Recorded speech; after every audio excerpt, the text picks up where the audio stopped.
So I'm gonna do a light contact and touch. So as I'm connecting to her system, I'm just feeling there's been this tension here. So I'm gonna invite her to just breathe right into here underneath my fingertip.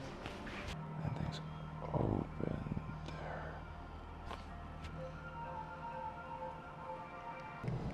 Buenos dias, mi gente. Welcome everybody, I'm Dr. Jamal Fruster. This is my great friend, Rachel Castillo. We did not plan to match today, fun fact, even though, her stripes are like horizontal, mine are vertical.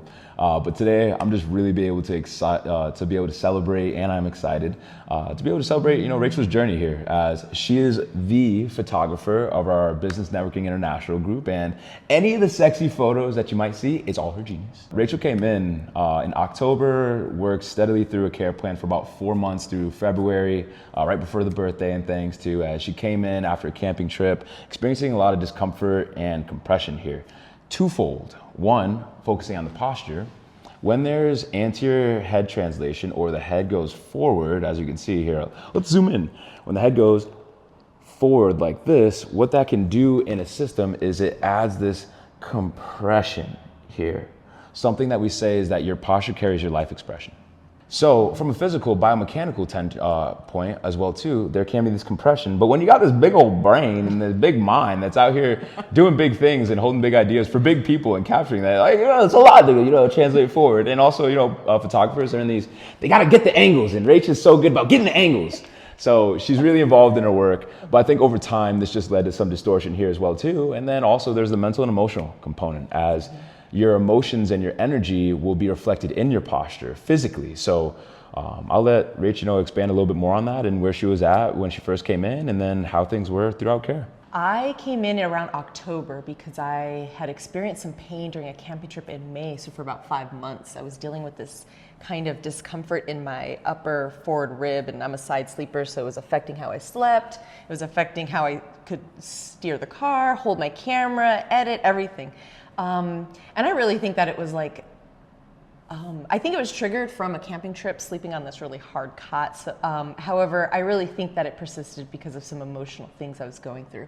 A really long-term relationship shifting and just like holding on to it and really couldn't let it go. And I was going to therapy, talk therapy, self-care, all journaling, all sorts of things. But I really think that, it's just like little baby steps, healing and self-care, like these little baby steps to a goal, and all the things like kind of add on to each other. And I think that I often have like big somatic experiences on practitioner tables. This is the first time I've ever had those experiences on a chiropractic table, but I often have them like through massage therapy or acupuncture or craniosacral therapy, like where I'll feel like these big energetic shifts come through that often feel like panic attacks sometimes, that you've very lovingly walked me through. But then after those shifts, like after those experiences, I'll go home and I'll keep doing all the therapy things, but I can feel my heart open up, or things just like move more clearer. I'm getting more sleep. My thoughts feel like more aligned, brighter. More positive. And then that pain that I was going through, kind of just like letting it shift. But then as one thing goes, another thing can come forward and then on to the next thing. And so I kind of felt like I worked through several things throughout our few months of care. You got after it, sis. And because it's like a can of worms. And but that's life. And you're it's like never gonna end. Layers, bababy. Layers. And I had this question come up. It's like, when are you done healing? Or when is someone done healing? And the answer that came through is like, there will be patterns that you will move through and that will allow for more adaptations. And we're also freaking multi-dimensional human beings with so many layers, generations as well, that are embedded in our DNA, as there's been so much research as well too, with transgenerational trauma and what can be passed through quite literally the DNA, and then with similar stressors that get activated. Anyways, all that to say, there is layers, but I think something with Rachel's healing story is that it really just appreciates someone that's multifactorial. As you heard, she does acupuncture, craniosacral, massage therapy, chiropractic. And I think that she's also just one, like a lot of people are like, I'm an empath, but we're all actually empathetic. We all have that technology within us. A lot of us, though, might be more sensitive. So it's a manner of being able to curate and be able to take more positive steps in mastery, which healing requires time, especially in the physical aspect and realms. And however, when you combine chiropractic with breathwork, with movement, a little bit more of the subtle energies as well too, it can be really, really beautiful. So excited to be able to share what that can look like and be able to unwind things with Rach. Nice. So as I'm connecting to Rachel's systems, like the tension in her heels, they feel so great. There's a lot of balance in her system. She tells me that everything's not like, ugh. I spent the day at the lake yesterday. Oh, she just spent the day at the lake yesterday, so this makes sense. Big breath here. Exhale.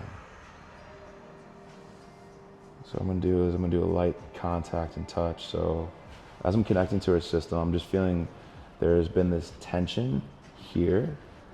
So I'm gonna invite her to just breathe right into here underneath my fingertip. Good, and as you breathe, set your focus here, nod your head yes. Good, as you nod your head yes, keep breathing. Good. So with lighter approaches and touches, I like to allow for space for my people to breathe, to stretch, to open, and unwind things, as I might put an impulse into the system, but it's up for the system to be able to take that impulse and be able to reorganize it. And at some higher levels and applications of chiropractic, movement and breath are incorporated to help induce essentially a wave into the spinal cord where things can unravel in a very, very condensed explanation. I'll go in deeper and more depth in other videos, but for now, it's just being able to appreciate what's different. So allow the system time to integrate. Softer. Big breath in once more. Yeah, open up things. Feel it right there, sis. Exhale, audible sigh. So I'm gonna use the drop table to help open up the hip.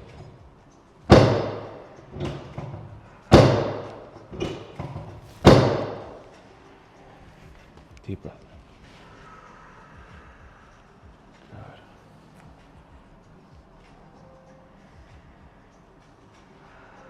Fantastic. Take your time, go face up. No rush.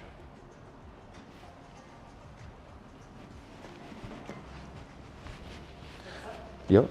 I love working with people like Rach, especially Rach, because like whenever she flips over, she just like, she gets like a stretching, she unwinds, she's like, and she flips over. And it's cool, because like when we're working with multiple tables and multiple systems at once and beings, some people, they need a little bit more time and like, yo, take your time. Other people, they're just like, man, I just want to get in now. Oh, okay, well then that looks a little bit different as well too. And make sure we integrate these adjustments. So when I first started working with Rach as well too, you can let your hands just chill there, that's cool. Or you can let them fall, whatever you want. The pecs are super tight. Scale of 1 to 10, how are they now? They're like a 4. 4, got it. And keep in mind, Rachel's doing this, like all day. So these muscles can get hypertonic, or they can get super tight over time, because we're a byproduct of our habits. Big breath in. Exhale. Nice. Scale of 1 to 10, how's that? That's kind of tender. Yeah, I feel that. 6-ish. Got it. So I'm taking care of the posterior aspect on this left part of her neck, and as well as the anterior aspect of the right part of her neck. And things open there.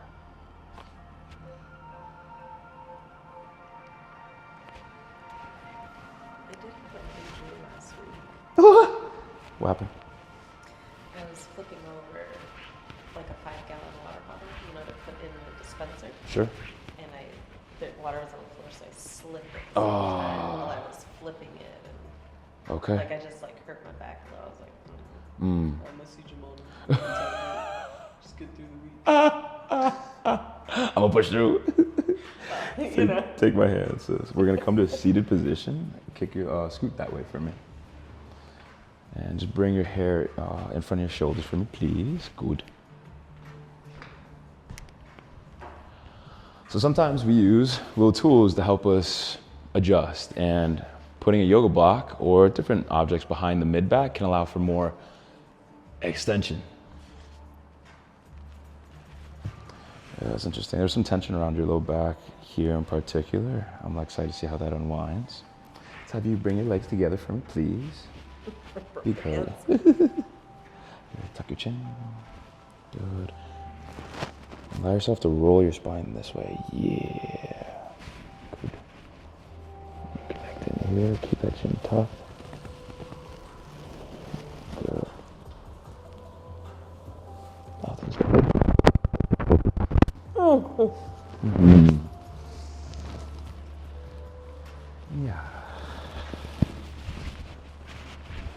I love it. Cheers. Okay. Take my hand. Come on up. Good. Have a breath. Nice. Good. That lumbar tension started to dissipate too.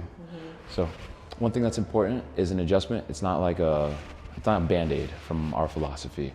It's a part of a process. It helps catalyze a process. So, that's the benefit of care too. And, been taking care of Rach the last several months. So, I trust, and I'm gonna see when she comes in next time, how has her body now reorganized and how has it shifted the distribution of the physical, mental, and emotional stressors. So things are different, as whether you heard or not. She's mentioning last week, she was about to pour some water, slipped, and then her back locked up. And she's like, I'm gonna go see Jamal anyways.